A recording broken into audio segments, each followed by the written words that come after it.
De son père. Cette dernière revient sur les fameuses vidéos des dernières heures qui auraient fait l'objet de transcription. Selon elle, la thèse du tueur au scooter est une invention. Mohamed Merah aurait été un agent des services français et c'est pour cela qu'il aurait été éliminé.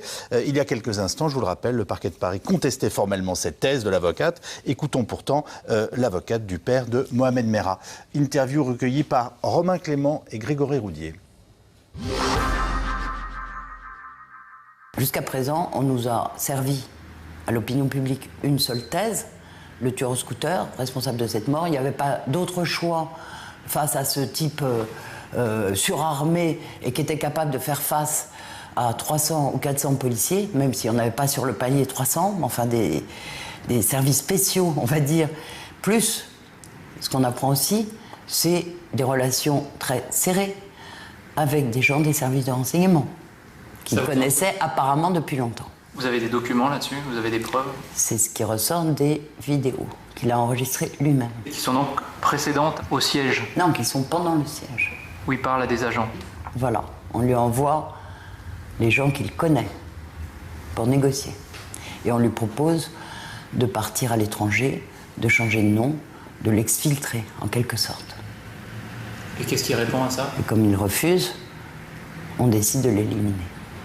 Ce qu'on comprend, c'est que Mohamed Merah est quelqu'un qui est piégé, qui n'est pour rien, enfin grosso modo, hein, qui n'est pas responsable des accusations contre lui, et qui réaffirme plusieurs fois: pourquoi est-ce que vous me tuez? Je suis innocent, vous le savez. Innocent même des 7 meurtres. C'est sans doute ce qu'il veut dire, oui.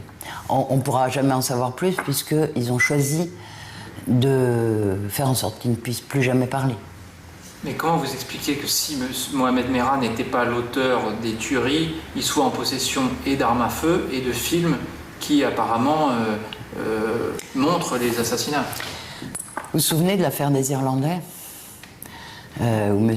Baril, à l'époque d'ailleurs, s'était fait remarquer avec M. Proutot, et il s'était avéré que cette soi-disant découverte d'une cache d'armes formidable qui mettait en cause des membres de l'IRA, les Irlandais, c'est des armes qui avaient été déposées par l'équipe de M. Baril et de M. Proutot au domicile de ces Irlandais.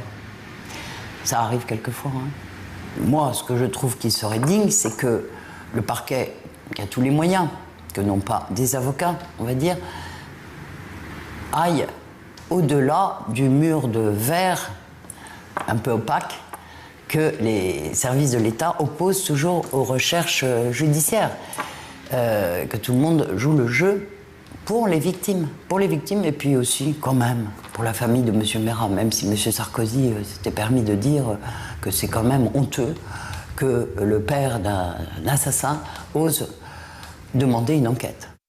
Voilà, je vous rappelle que les avocats du père de Mohamed Merah ont par ailleurs déposé plainte contre X pour meurtre avec circonstances aggravées.